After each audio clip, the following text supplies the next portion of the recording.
Protect local radio stations. This message furnished by the National Association of Broadcasters. As spring planting takes off, Illinois farmers are not only feeding America, they're powering America too. All across Illinois, homegrown power from wind farms are helping secure American energy independence without relying on volatile fuel prices. Renewable energy keeps our air and water clean for people, crops, and wildlife. Apex Clean Energy is partnering with farmers across Illinois to power stronger communities. Learn how at apexcleanenergy.com.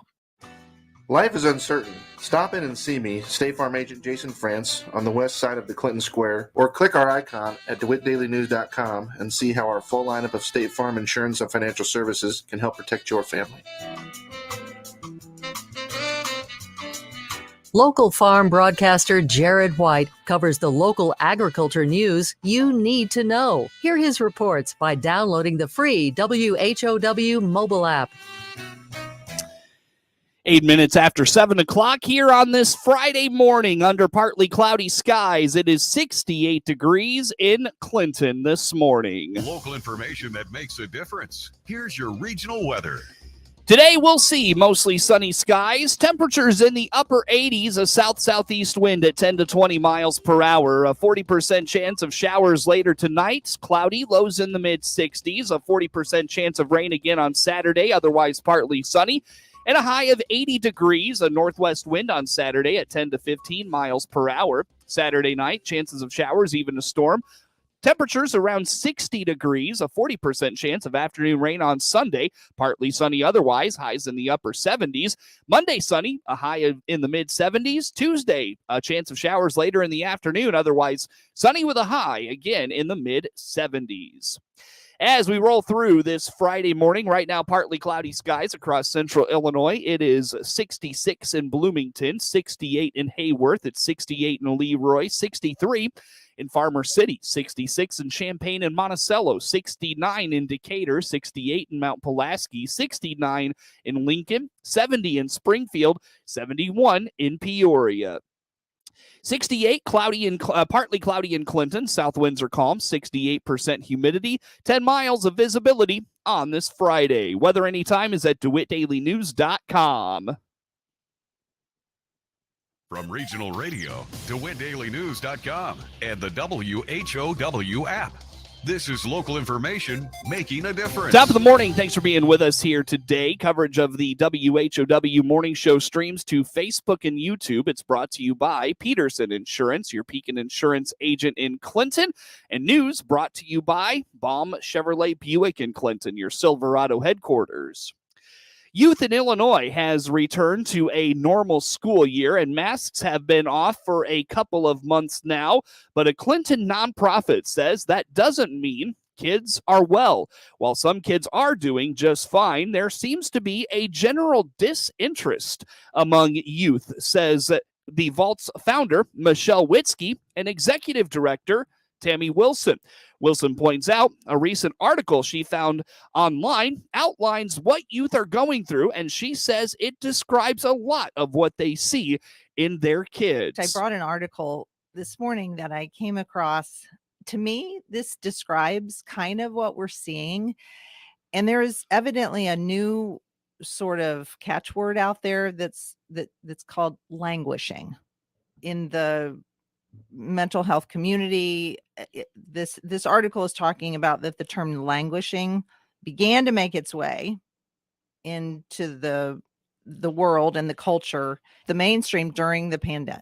But what's happening is we're seeing the results of it. Like the languishing is still happening. Mm-hmm. So they're saying what languishing means, it's like a sense of stagnation or emptiness, absence of joy, or a general sense of blah. So many times, like our kids will come in and we'll say, how are you doing? How are you doing? You know what they'll say? Meh. Meh. Yeah.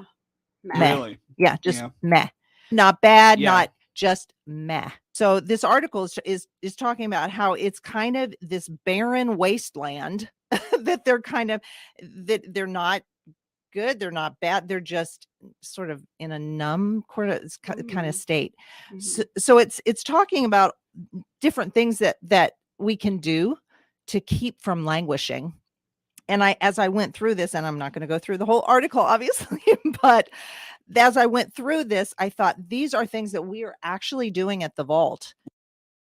According to Wilson, they're trying to get young people to express their feelings through their words. She says their counselors do a good job of connecting with the kids to find meaning. They're talking about naming and claiming. So it's saying start by giving voice to how you feel instead of suppressing your emotions. So if you're languishing, you just say it. Yeah, I am languishing. So we have mentors that are there every day with the kids, initiating conversation, because a teenager, you know how teenagers are. Like you ask them how was their day, they'll give you a very short answer or this meh thing. So we're training our mentors to dig a little deeper, like not be invasive, but to just dig a little deeper to try and find out, what does that mean? Tell me like, about that. yeah, tell me about that. What, trying to get the kids to give voice to what they're actually feeling. So we're naming and claiming, which I thought was really cool. And then it's talking about finding a flow state, and a flow state is just feeling like you're enthralled or engaged in something meaningful. Again, this is what we're doing, and we'll talk about our summer career camps a little bit later, but giving kids something to get enthralled about, get engaged in. And even when they come to the vault, just during hangouts, it's like, let's play a game. Let's do gaga ball. Let's engage. Yeah. Witzke says a lot of kids have changed and called them not the same kids they were before the pandemic. Wilson wonders, too, if kids were disconnected for so long, they are having a hard time learning to navigate relationships. But some, like, to me, I don't know what you would say, but have just changed. Like, they're not the same kid they were a couple of years ago, and it's heartbreaking. Yeah, and then just talking about relationships, I'm just wondering, like what you said, Seth, about pulling away and kids just being at home by themselves on their phones, on their computers, whatever. But then it got old, I think, really quick, and then they realized, man, I need some people. I need some people to talk to. My niece in Ohio, she said she's got a 3-year-old little girl. And one day during the pandemic, when they were holed up at home, her little 3-year-old said, "Mom, I just need people." That's what we're all crying for, really, because that's the way we were created. So anyway, I wonder if the whole relationship thing, like the kids getting back into it, is it like, are they just having difficulty navigating? How do relationships work again? The Vault held a program this past Tuesday night for the kids on things like relationships, perspective, sex, and even abuse. Grant funding is becoming more available, and a DeWitt County nonprofit leader is focusing on trying to secure grants in some areas of need. On the WHOW Morning Show Thursday, DeWitt County Friendship Center Executive Director Paula Giles told Regional Radio News the Friendship Center is hoping funding from the ARPA money the county is offering to nonprofits and small businesses can help them afford a new grant.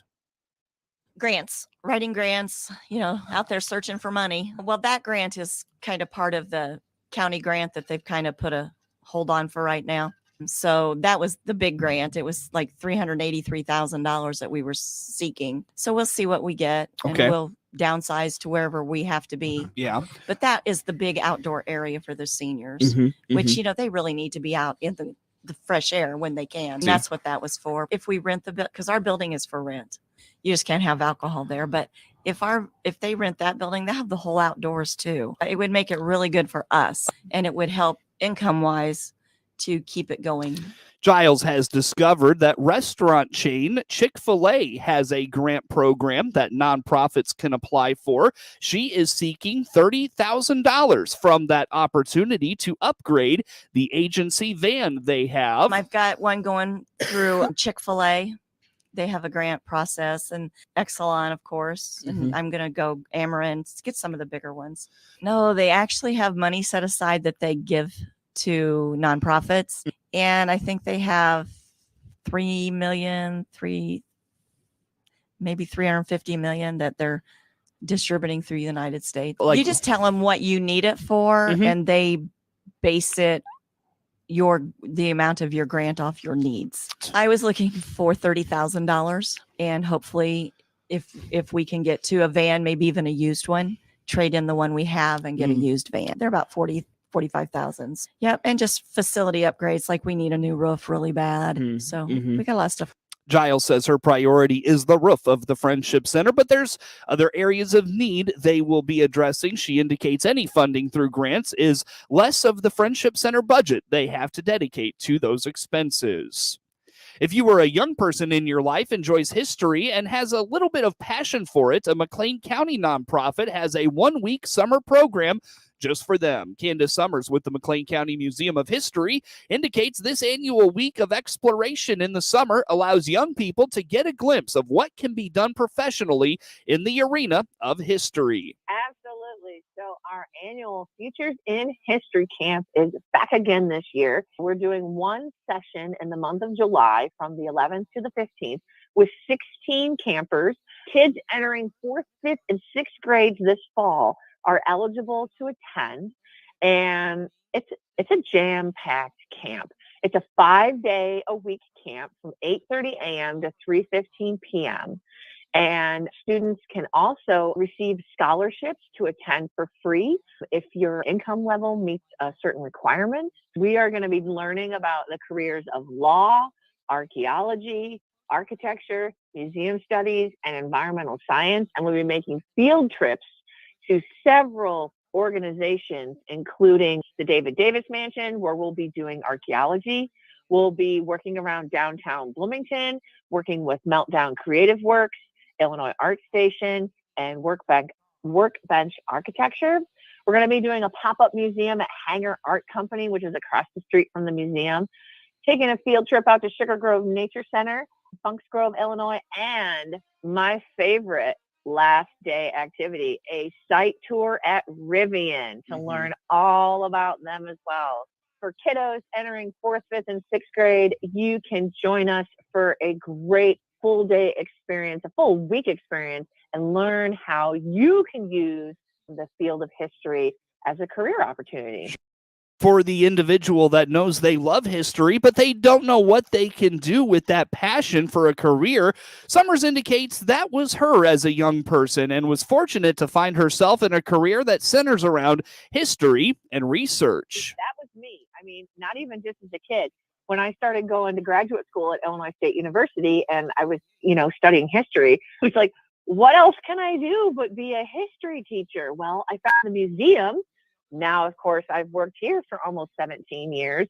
But what's really cool is we can show people all the different things you can do with history.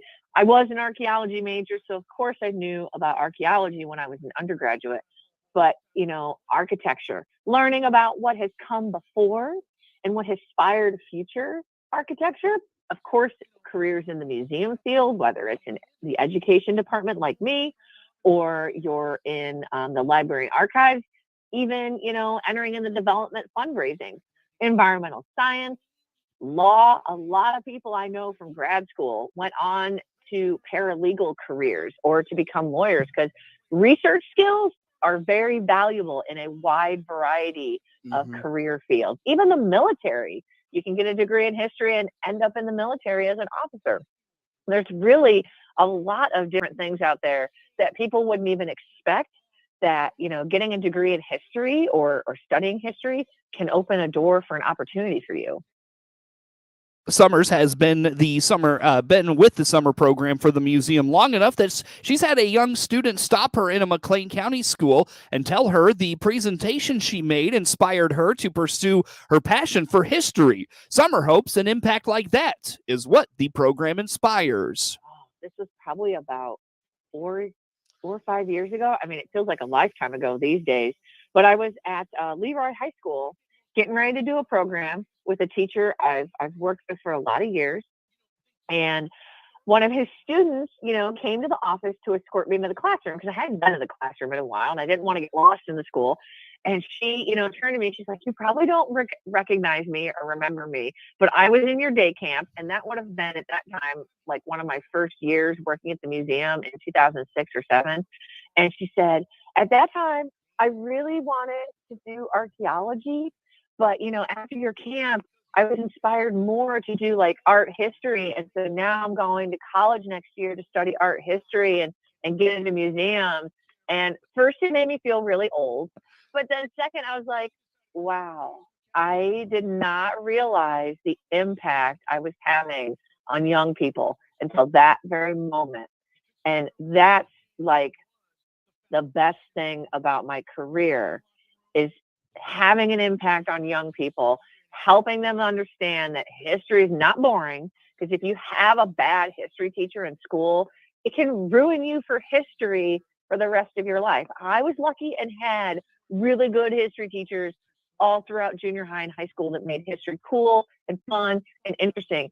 And that's what I'm here to do, is to help kids learn about our local history, to know that it's super exciting and cool, and that they can have fun doing it at the same time. So I feel like mission accomplished with that one, and I hope I can continue doing the same for a lot of years to come. The program runs July 11th through the 15th. Registration opened last week, and there are only 16 openings. Summers points anyone wanting more information to visit mchistory.org.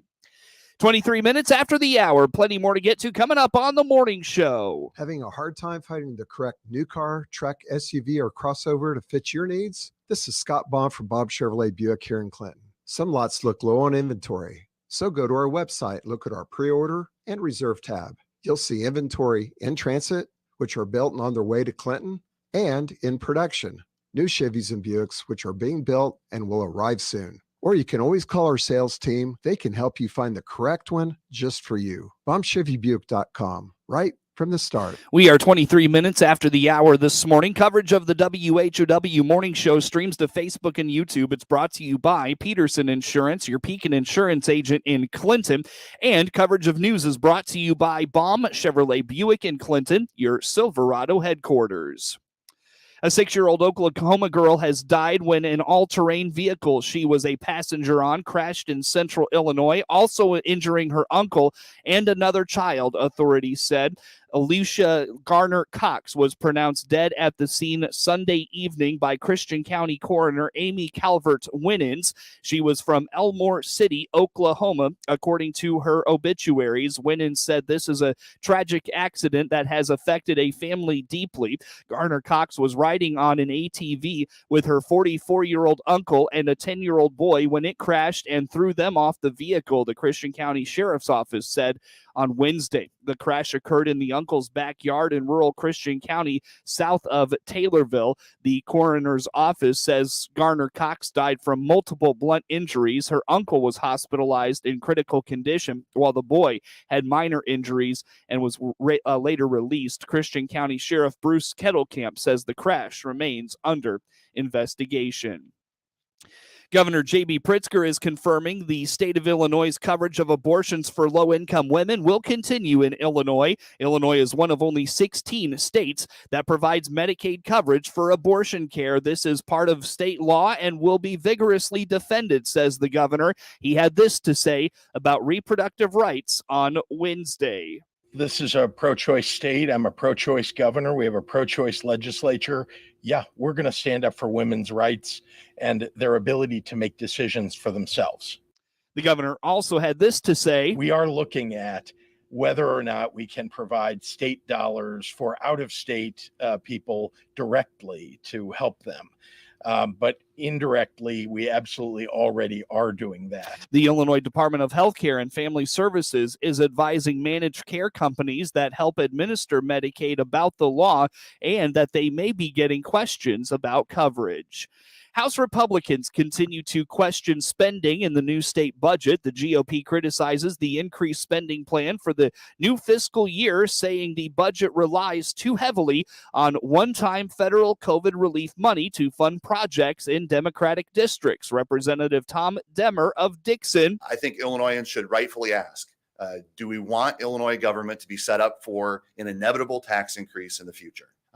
At a time of record inflation across the country, is it wise to spend taxpayer dollars on pork projects used to buy off votes for members. House I think most Illinoisans would say no. House GOP leader Jim Durkin says that's money that won't be there in the future. Is this the time in the state where we should be doling out port projects without any knowledge of what they are? No vetting at all. Absolutely no vetting about the worthiness of any of these projects.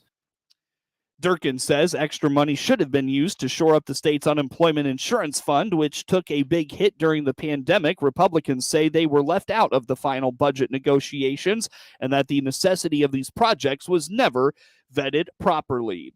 Grants covering rural infrastructure efficiencies and climate-smart improvements in areas such as energy and water and waste disposal were recently announced by the Ag Department. Rod Bain has the details. An Earth Day announcement from USDA. From Agriculture Secretary Tom Vilsack, climate-smart infrastructure investments for projects in 40 states, Puerto Rico, and the Northern Mariana Islands. Nearly $800 million in USDA investments to drive renewable energy installations and provide clean drinking water across rural America. Rural Development Undersecretary Xochitl Torres Small says these investments fall under various programs in the RD mission area. On the disaster front, that includes the water and waste disposal disaster grant, as well as the community facilities disaster grant. And then on the clean energy side, these investments are made under the electric loan program and the Rural Energy for America program. What are some examples of climate-smart infrastructure improvements and efficiencies found in the various awarded projects? The Undersecretary notes, with the Rural Energy for America program, that's helping agricultural producers and rural business owners who want to lower costs for their consumers, lower their energy costs, and also reduce their carbon footprint. Smart grid technologies. So it's helping electricity providers improve their system operations, also monitor grid security, so becoming more resilient in a lot of different ways. In terms of state-specific climate-smart infrastructure investments, Minnesota State Rural Development Director Colleen Landkammer shares examples from the land of 10,000 lakes. The owner of a skid loader refurbishment and sales business will purchase and install a solar array. This project will help him save his business $2,785 per year and will replace 24,490 kilowatt hours per year. While North Carolina RD State Director Reginald Spate says an illustration of a project awarded funding in his state